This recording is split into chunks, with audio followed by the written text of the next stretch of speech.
In our final Maxwell Unplugged episode of the year, we're joined by independent arbitrator Sitpah Selvaratnam and our guest host, Amanda Lee at King Wood Mallesons. Well, Sitpah, it's great to be sitting down with you, and it's really good to be able to get together and talk a little bit about your career and where this has led you now to being an independent arbitrator. So just starting with that, could you share with us the journey that has led you from growing up in Malaysia to studying in the UK and then a very long career in Malaysia as a litigator and arbitration counsel to now your current role as independent arbitrator? What have been the sort of highlights and sort of key turning points along that journey?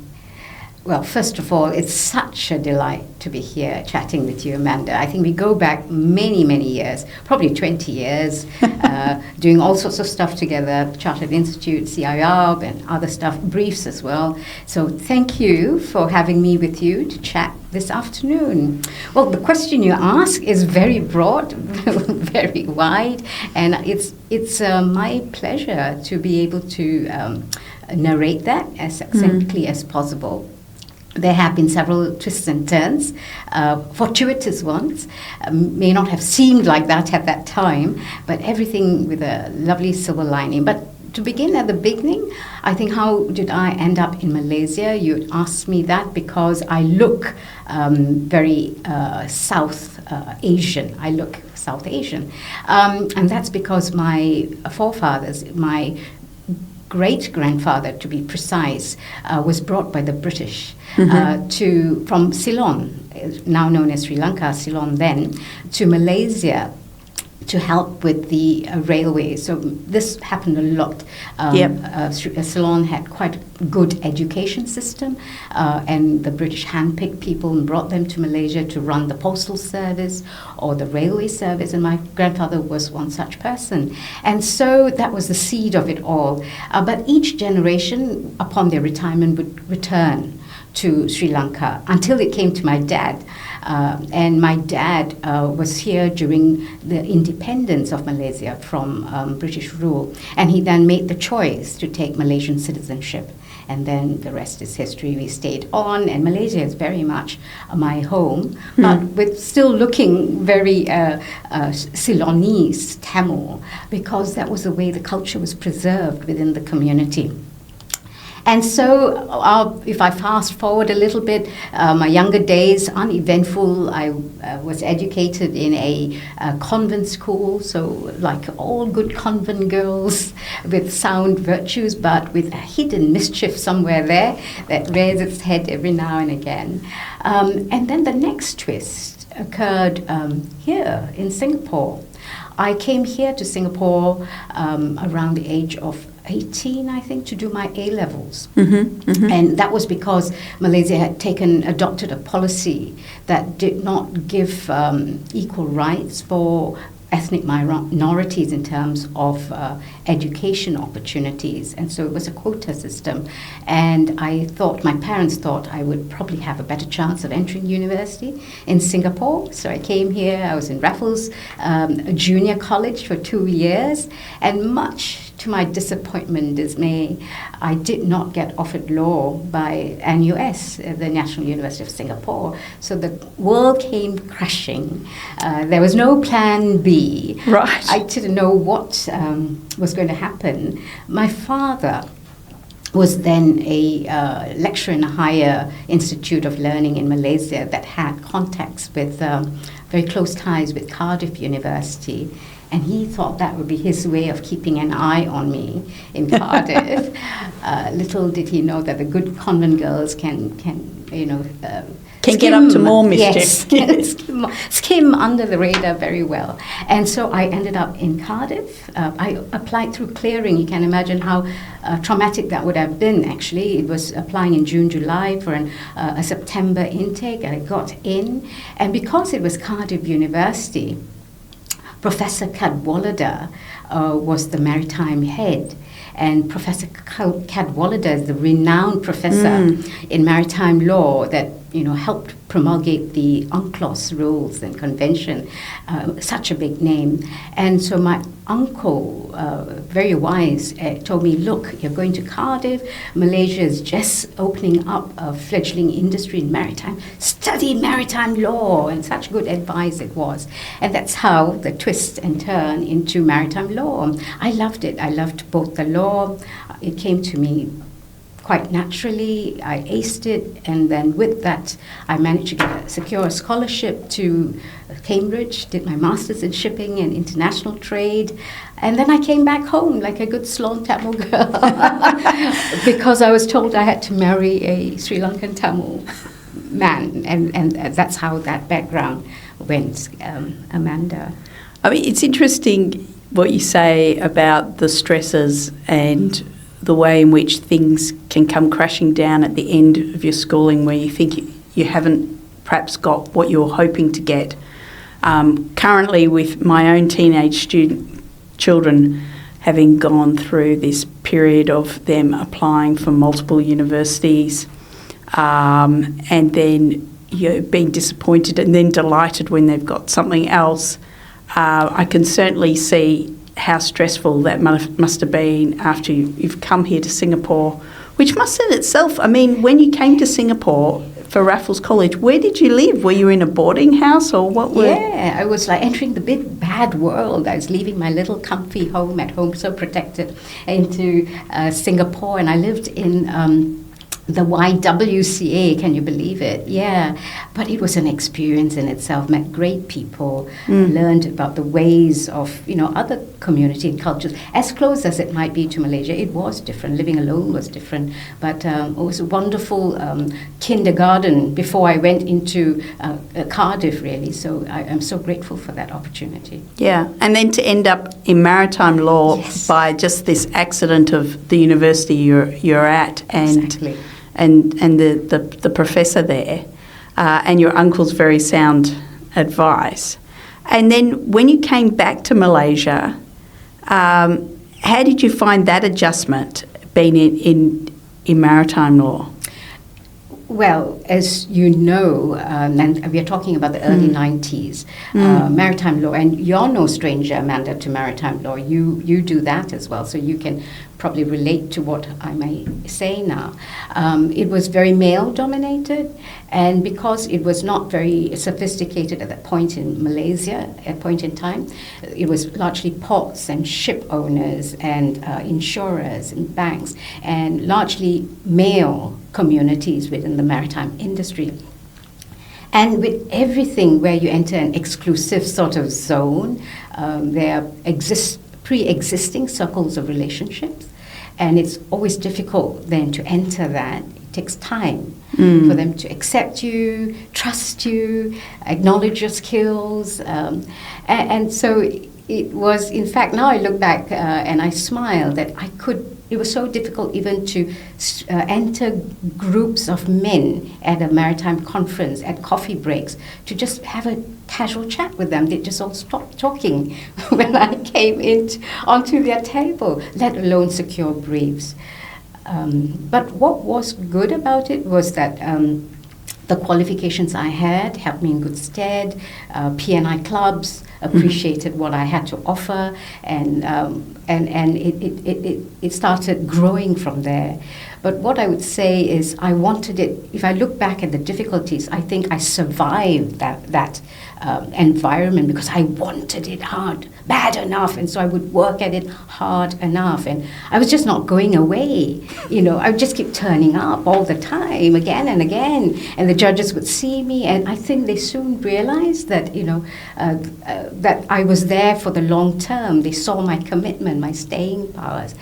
And in some sense, Amanda, it was the reward in itself that me being the oddball turned the spotlights on me.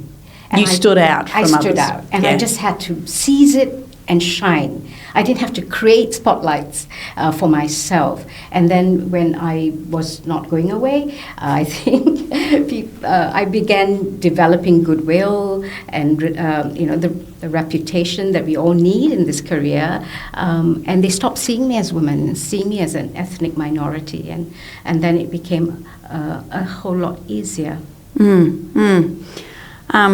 Yeah, it's interesting what you say there. Just keep turning up. Just keep being persistent until you can't be ignored any longer. That's right. And when you do that, so it's actually to survive, I developed my own resilience, and that was the reward. And people then valued that persistence and that ability to stay and fight hard. And it showed that I was made of sterner stuff. The difficulties proved the point for me in many ways, Amanda.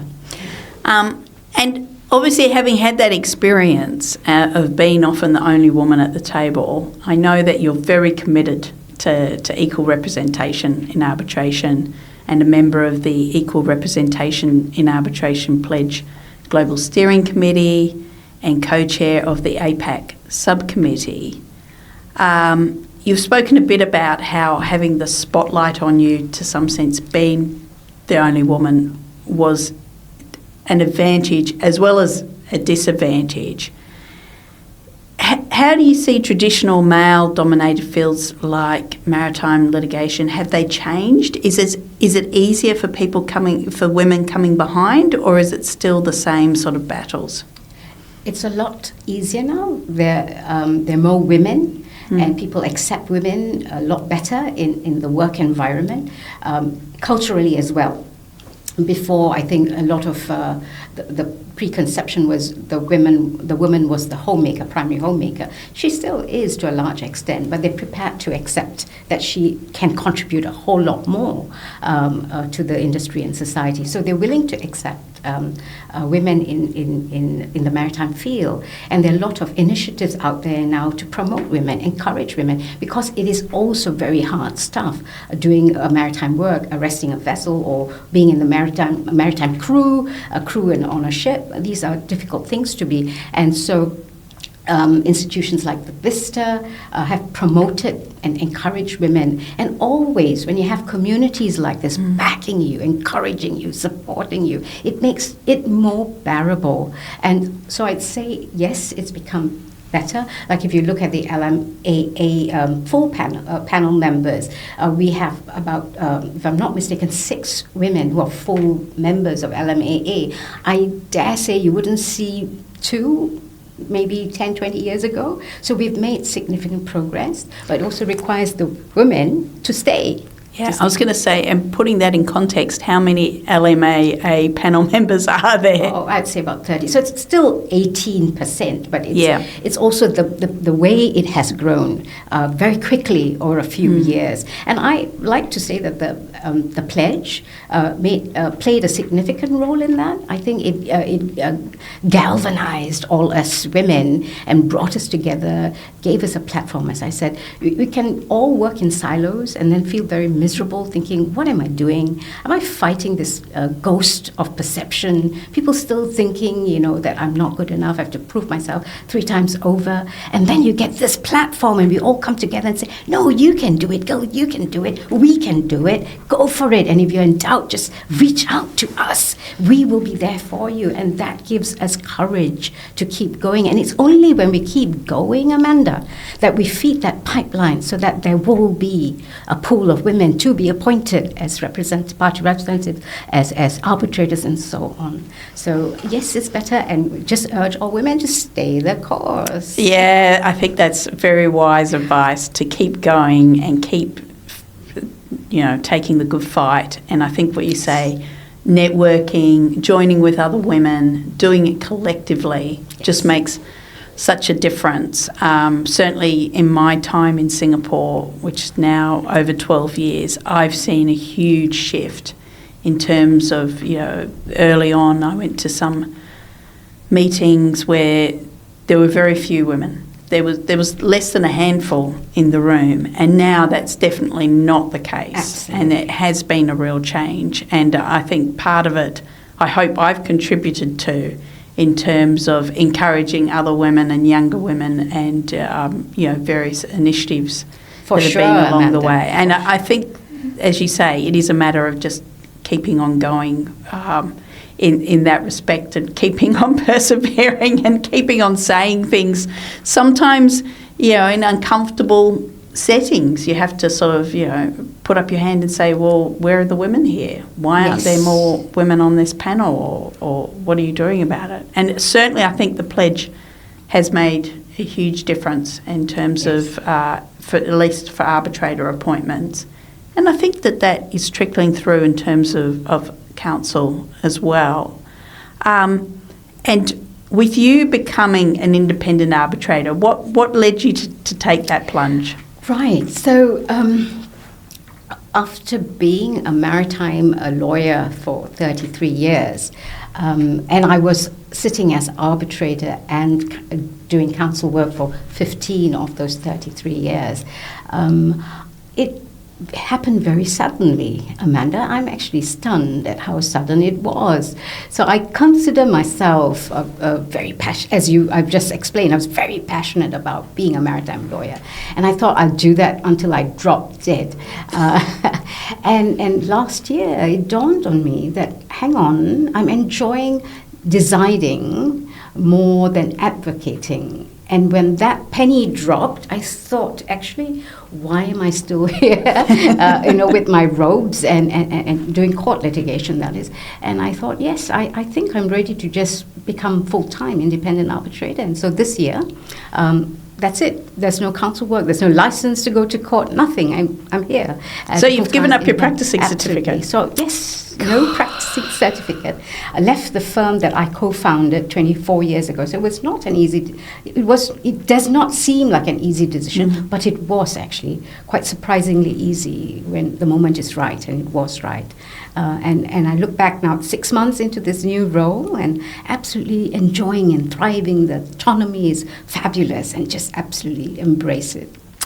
Oh, well, that's really lovely to hear, and bringing that together with our discussion about the pledge. Now you're sitting, I imagine, on a number of 3-person tribunals. What do you see as the advantages of having a tribunal composed of arbitrators of diverse backgrounds from different regions of the world?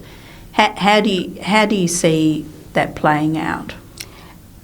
That I see it only as a positive. In my personal experience, as you quite rightly say, I have sat with 3 members from different jurisdictions, sometimes all Asian, sometimes mixed from the West and the East, and there's only one outcome, which is a total appreciation of the dispute at hand. And if I can, and this fits in with my ideals and ideology, which is diverse backgrounds. Our diverse background enriches the pool of talents, and it gives us a skill set that's so vital, Amanda, to appreciating human behavior. And behind every dispute, there's humans. There are humans. It's not rules and laws applying in vacuum. And these parties, these humans, want to be properly heard and appreciated and understood. In fact, that's natural justice, not hearing what they say, but understanding what goes beyond what is said.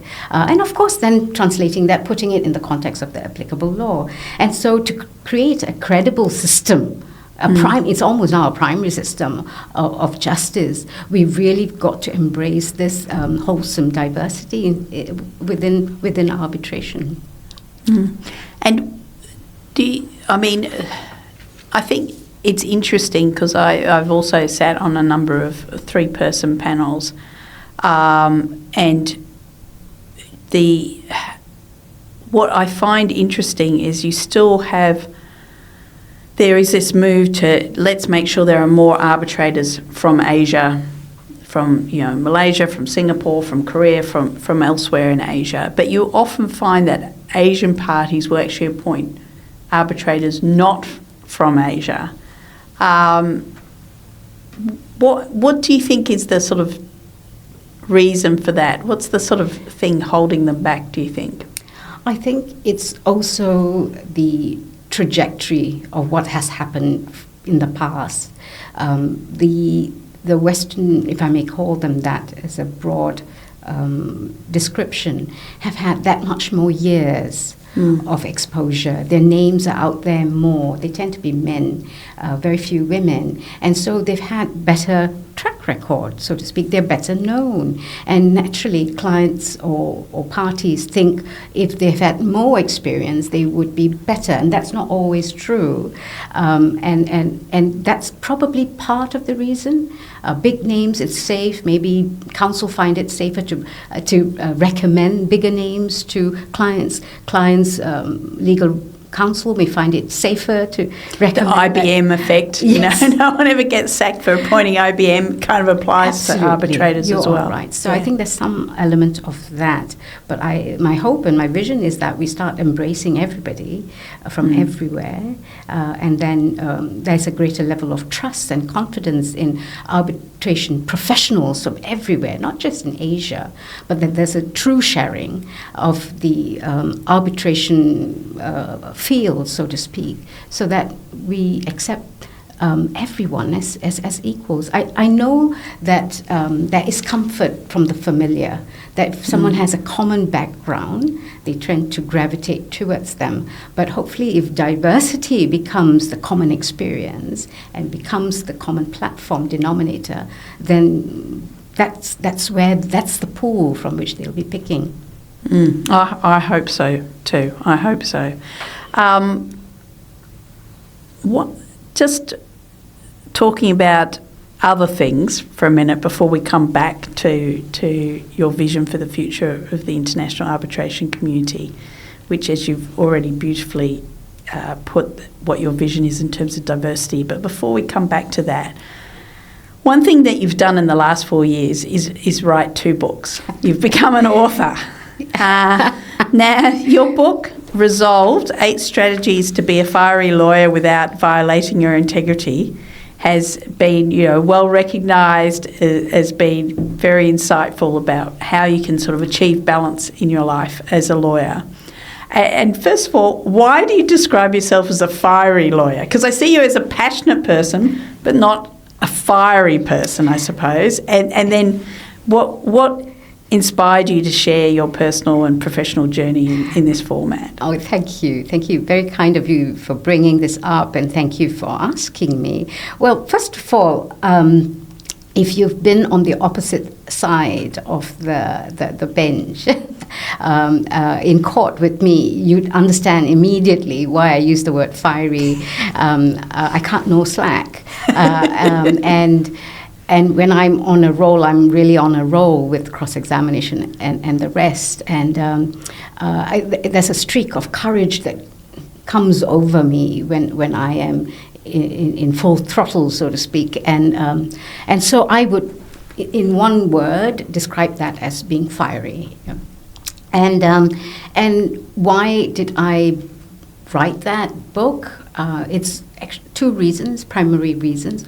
One is that in the course of my life, people have asked me how I did it in a sort of mentor-mentee fashion.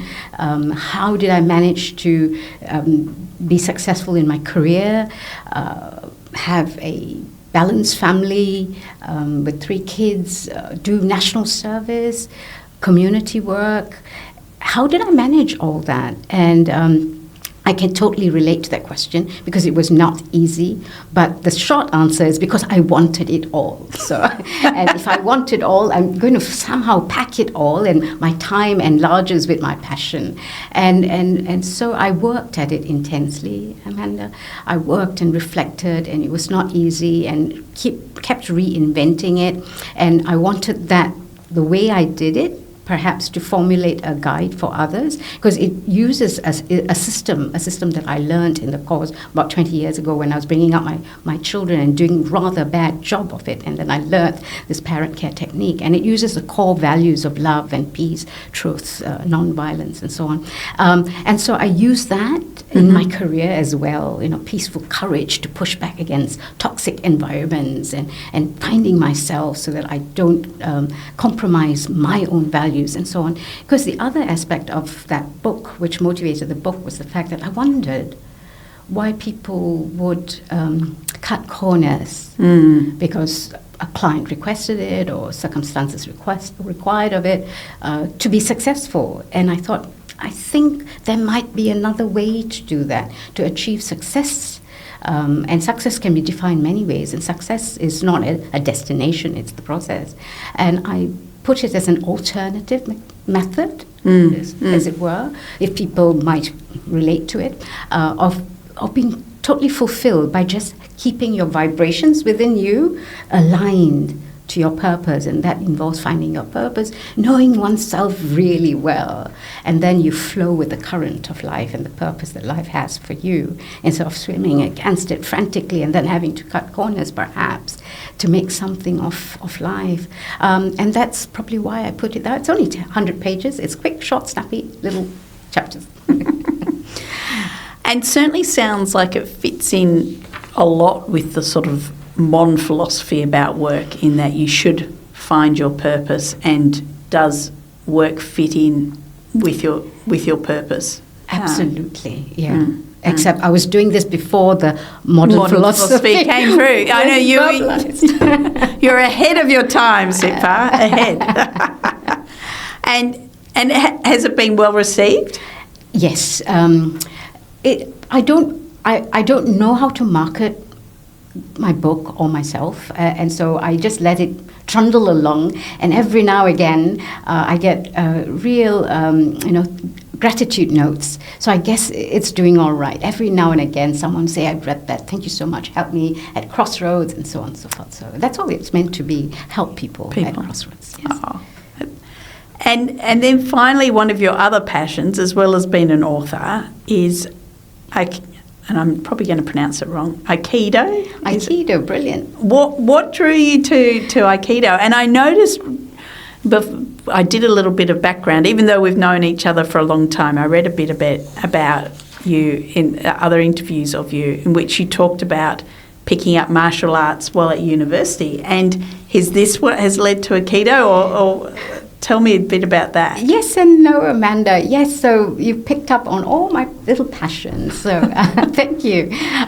So when I was at Cardiff, I did karate and I enjoyed it. And then after university, that was it. And then as I was bringing up my children, I wanted my son in particular to learn martial arts. And someone had mentioned Aikido as being a good one because it helps you in life as well as, in strengthening one. And so I took him there. He didn't enjoy it. I did. And I ended up doing it for years and years until I got my black belt last year. I must be the oldest one there, grading for my black belt 13 years later. Here again, it's sheer tenacity. I loved it. I was going to keep at it. And I finally got my black belt. But I tell you what about it is so special that's kept me going. I still go when I'm not traveling. I still go for my classes. It's because it is energy work. Amanda, it's all about energy. It's in fact about energy in action. It is about how, with your proper chi being focused and aligned to your center line and keeping an appropriate distance called mai. Chi is energy, by the way. Mai. You are able to receive an attack and use the energy of your opponent to throw him off balance and throw him away. And that's exactly what you can do with energy. You can just be flowing in alignment with life. Keeping right distance from toxic environment. You can't prevent challenging circumstances. You can only receive it, harmonize it, and redirect the energy to where it truly belongs. And so Aikido is life for me. It's a great instructor of how to deal with disputes. Well, I was going to say, it sounds very much like a really good litigator, where you do use your opponent's arguments and what they're putting against them as much as your own. So spot on. Yeah. So now you know. Maybe I should be taking up Aikido. I think everyone should. Yes. And then just finally, we've talked a bit about diversity, but beyond that, what is your vision for the future of the international arbitration community, particularly in Malaysia and Asia? Where do you see the future going for arbitrators and counsel in these countries?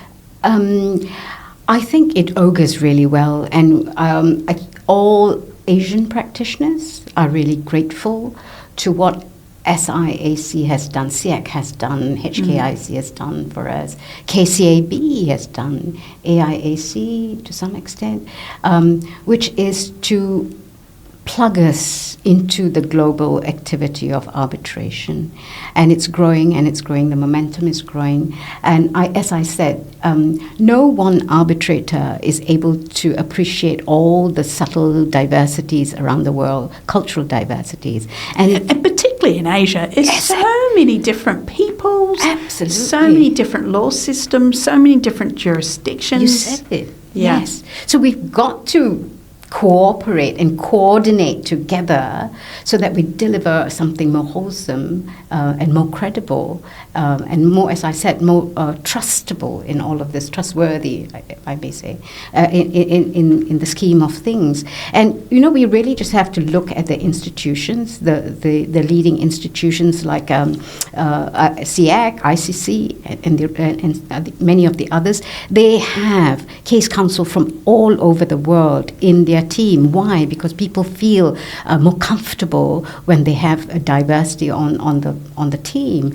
and we should take a page from that and incorporate in our teams. I think law firms are already doing it, incorporating diversity within their teams from all over the world, and we should stop assessing performance by the way we look or by the way we sound, and just go on conduct.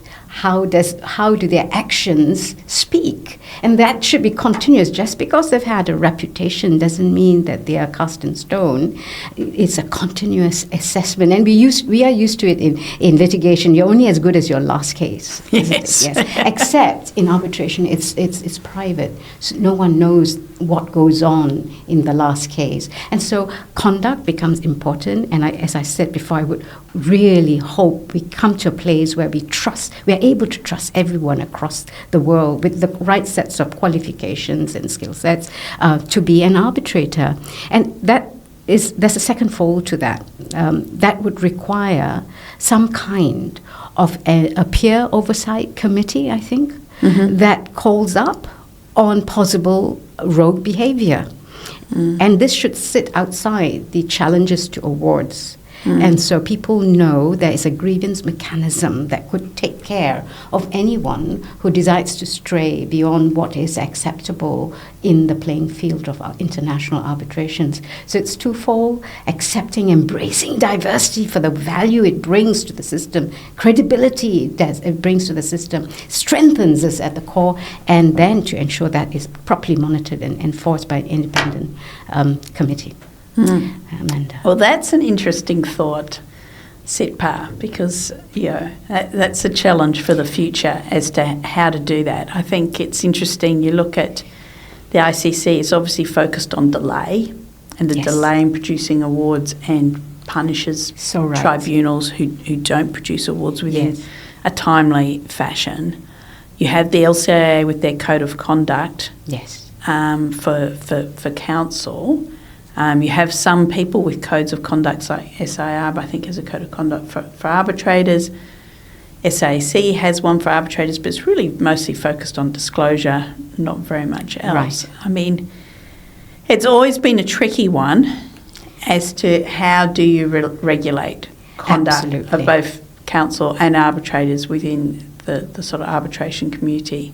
And unfortunately, I think certainly people do get reputations.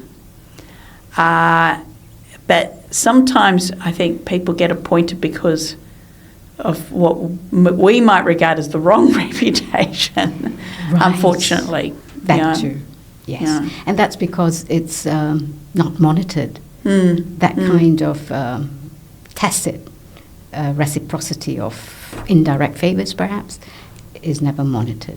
Yeah, so certainly a challenge, I think, for the arbitration community going into the future. The next level up. Yeah, yes. Yeah. Well, thank you, Sitpah. It's been great to chat this afternoon, and really lovely to have this opportunity of talking to you. As you say, we've got a long history, and it's always so lovely to spend time with you. Absolutely, Amanda. Such a privilege and a pleasure. Thank you.